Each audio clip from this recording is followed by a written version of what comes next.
ਹਾਜ਼ਰੀ ਆਪਾਂ ਸਾਰੇ ਰਲ ਕੇ ਅੱਜ ਪੰਜਾਬੀ ਮਾਂ ਬੋਲੀ ਦਾ ਦਿਨ ਮਨਾ ਰਹੇ ਹਾਂ। ਸਾਰੇ ਮਾਨਯੋਗ ਹੋ ਤੁਸੀਂ, ਸਾਰੇ ਕਰੇਮ ਇਕੱਠੀ ਹੋਈ ਹੈ ਅੱਜ ਸੈਂਟਰਲ ਵੈਲੀ ਦੀ, ਜਿਨ੍ਹਾਂ ਦੇ ਵਿੱਚ ਦਾਸ ਨੂੰ ਵੀ ਕੁਝ ਕਹਿਣ ਦਾ ਮੌਕਾ ਮਿਲਿਆ। ਜਦ ਵੀ ਕਦੇ ਰੇਡੀਓ 'ਤੇ ਪ੍ਰੋਗਰਾਮ ਚੱਲਦਾ ਹੈ, ਇੰਡੋ US ਹੈਰੀਟੇਜ ਨਾਲ ਸਰਦਾਰ ਸਾਧੂ ਸਿੰਘ ਸੰਘਾਉਣਾ ਨੂੰ ਪੁੱਛ-ਗਿੱਛ ਕਰੀਦੀ ਹੈ ਕਿ ਕੀ ਗੱਲ ਹੋ ਰਹੀ ਹੈ। ਨਾਲ ਰੇਡੀਓ 'ਤੇ ਪ੍ਰੋਗਰਾਮ 'ਤੇ ਸੁਣੀ ਜਾਈਦਾ। ਪੰਜਾਬੀ ਰੇਡੀਓ USA ਦੇ ਪ੍ਰਬੰਧਕਾਂ ਦਾ ਬਹੁਤ ਬਹੁਤ ਧੰਨਵਾਦੀ ਹਾਂ। ਹੁਣ ਜਿੱਥੇ ਮਸੂਦ ਮੱਲੀ ਜੀ ਹੁਣਾਂ ਨੂੰ ਸੁਣੀਦਾ ਹੈ, ਬੜਾ ਆਨੰਦ ਆਉਂਦਾ ਹੈ। ਰਾਜਕਰਨ ਜੀ ਹੁਣਾਂ ਨੂੰ, ਪ੍ਰਵੀਨ ਜੀ ਨੂੰ, ਇਹਨਾਂ ਦੀਆਂ ਖਬਰਾਂ, ਇਹਨਾਂ ਦੀਆਂ ਗੱਲਾਂ ਬਾਤਾਂ ਸੁਣ ਕੇ ਇਸ ਤਰ੍ਹਾਂ ਲੱਗਦਾ ਵੀ ਕੁਝ ਸਿੱਖ ਰਹੇ ਹਾਂ। ਸੰਧਾਵਾਲੀਆ ਸਾਹਿਬ, ਤੁਹਾਡੇ ਪ੍ਰੋਗਰਾਮ, ਮਨਿਹਾਸ ਸਾਹਿਬ ਦੇ ਪ੍ਰੋਗਰਾਮ, ਸਾਰੇ ਦੇ ਸਾਰੇ ਪ੍ਰੋਗਰਾਮਾਂ ਨੂੰ ਬੜੀ ਦਿਲਚਸਪੀ ਨਾਲ ਸੁਣੀਦਾ ਹੈ। ਇਹੀ ਸੋਚ ਕੇ ਕੁਝ ਸਿੱਖਣ ਨੂੰ ਮਿਲਦਾ ਹੈ। ਇਹ ਕਿੰਨੀ ਮਿਹਨਤ ਕਰਕੇ ਆਉਂਦੇ ਆ ਕੰਗ ਸਾਹਿਬ, ਇਸ ਕਰਕੇ ਡਾਕਟਰ ਸਾਹਿਬ ਬੈਠੇ ਆ ਸਾਡੇ ਗੁਰੂ ਜੀ ਕਹਿ ਲਓ, ਜਿਨ੍ਹਾਂ ਤੋਂ ਅਸੀਂ ਐਗਰੀਕਲਚਰ ਦੇ ਵਿੱਚ ਸੋਇਲ ਸਾਇੰਸ ਦੇ ਕੋਰਸ ਵੀ ਪੜ੍ਹੇ, ਜਿੱਥੇ ਮੇਰੇ ਉਸਤਾਦ ਯਮਲਾ ਜੀ, ਉਹਨਾਂ ਦਾ ਦਿਲ ਦੇ ਵਿੱਚ ਸਤਿਕਾਰ ਹਰ ਵੇਲੇ ਰਹਿੰਦਾ। ਹੁਣ ਜਿਸ ਤਰ੍ਹਾਂ ਹੁਕਮ ਹੋਇਆ ਕਿ ਪਹਿਲਾਂ ਆਪਾਂ ਉਸ ਗੁਰੂਆਂ ਦੇ ਬੁਲੰਦ ਜਕਾਰੇ ਨੂੰ ਯਾਦ ਕਰ ਲਈਏ। ਵਾਹਿਗੁਰੂ ਜੀ ਕਾ ਖਾਲਸਾ, ਵਾਹਿਗੁਰੂ ਜੀ ਕੀ ਫਤਿਹ। ਹੁਣ ਜੀ ਉਹ ਚੀਜ਼ ਰਚਨਾ ਬੋਲੀ ਜਾਵੇ, ਮੈਂ ਆਪਣੇ ਉਸਤਾਦ ਨੂੰ ਵੀ ਯਾਦ ਕਰ ਲਾਂ। ਲਹਿੰਦਾ ਪੰਜਾਬ ਅਤੇ ਚੜ੍ਹਦੇ ਪੰਜਾਬ ਦੇ ਵਿੱਚ ਉਹ ਗਾਇਕ ਨੂੰ ਸੁਣਿਆ ਜਾਂਦਾ, ਸਤਿਕਾਰ ਮਿਲਦਾ। ਉਹਦੀ ਇੱਕ ਰਚਨਾ, ਕਾਫੀ ਰਚਨਾ, ਇੱਕ ਦਾ ਹੀ ਟਾਈਮ ਦਿੱਤਾ ਹੈ, ਇੱਕ ਹੀ ਬੋਲੀ ਜਾਵੇ। ਉਹ ਗਾਉਂਦਾ ਫਕੀਰ, ਜਿਹਨੂੰ ਸੁਣ ਕੇ ਵੱਡੇ ਵੱਡੇ ਹੰਸਰਾਜ ਵਰਗੇ ਵੀ ਕਹਿੰਦੇ ਅਸੀਂ ਉਹਦੇ ਦੀਵਾਨੇ ਹੋਏ ਸੀ। ਉਹ ਕੀ ਰਚਨਾ ਸੀ, ਜਿਹਨੂੰ ਸਾਰੇ ਧਰਮਾਂ ਦੀ ਸਾਂਝੀ ਰਚਨਾ ਕਹੀ ਜਾਂਦੀ ਹੈ। ਜਿੱਥੇ ਬਾਬਾ ਸ਼ੇਖ ਫਰੀਦ ਨੇ ਕਿਹਾ, ਜੰਗਲ ਜੰਗਲ ਕਿਆ ਢੂੰਡੇ, ਵੱਸੀ ਰੱਬ ਹਿਆਲਿਆ ਜੰਗਲ ਕਿਆ ਢੂੰਡੇ।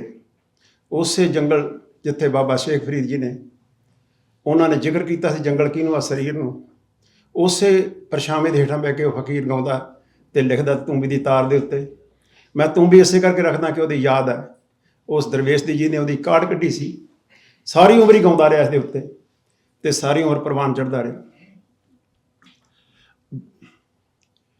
ਜੰਗਲ ਦੇ ਵਿੱਚ ਖੂਹਾ ਲਵਾ ਕੇ ਉੱਤੇ ਰਖਾ ਲੈ ਡੋਰ, ਸਖੀਆ ਨਾਮ ਸਾਈਂ ਦਾ ਬੋ।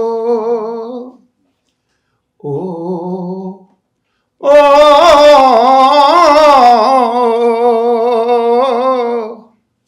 ਜੰਗਲ ਦੇ ਵਿੱਚ ਖੂਹਾ ਲਵਾ ਕੇ ਉੱਤੇ ਰਖਾ ਲੈ ਡੋਰ, ਸਖੀਆ ਨਾਮ ਸਾਈਂ ਦਾ ਬੋ।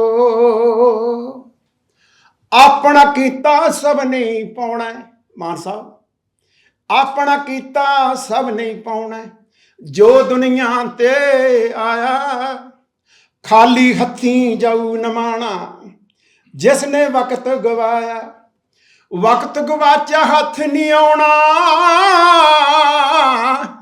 ਕਿਉਂ ਬਣਿਆ ਅਨਪੋ, ਨਾਮ ਸਾਈਂ ਦਾ ਬੋਲ ਓਏ ਸਖੀਆ, ਨਾਮ ਵਾਹਿਗੁਰੂ ਬੋ।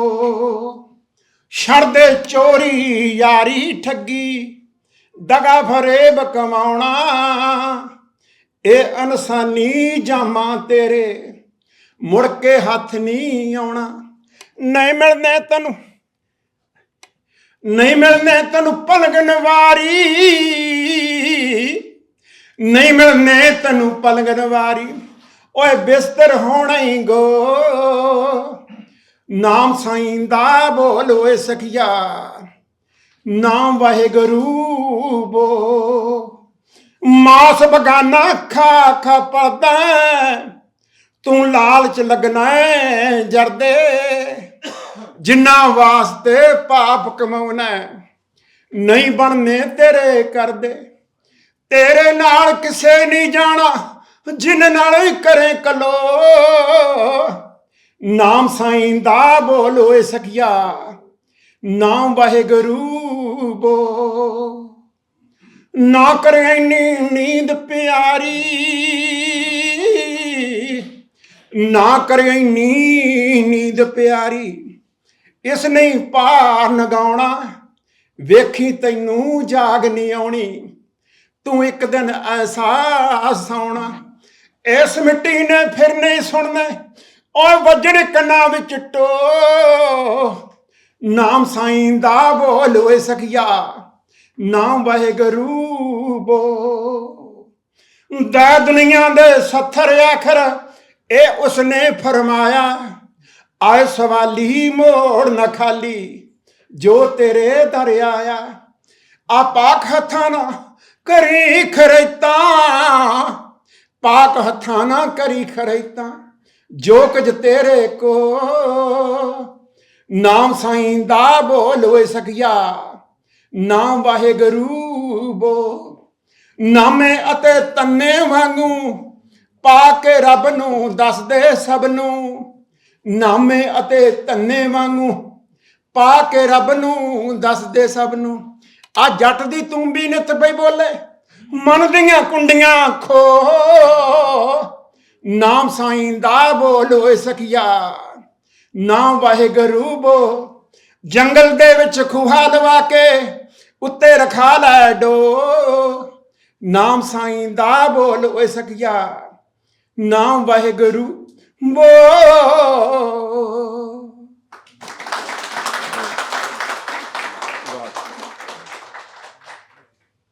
ਖਾਲਸਾ ਜੀ ਹਮੇਸ਼ਾ ਦੀ ਤਰ੍ਹਾਂ ਮਾਣ ਕਰਦੇ ਹਨ। ਬਹੁਤ ਬਹੁਤ ਧੰਨਵਾਦੀ ਹਾਂ, ਮੇਰਾ ਨਹੀਂ ਮੇਰੇ ਉਸਤਾਦ ਯਮਲਾ ਜੀ ਦਾ। ਧੰਨਵਾਦ ਜੀ।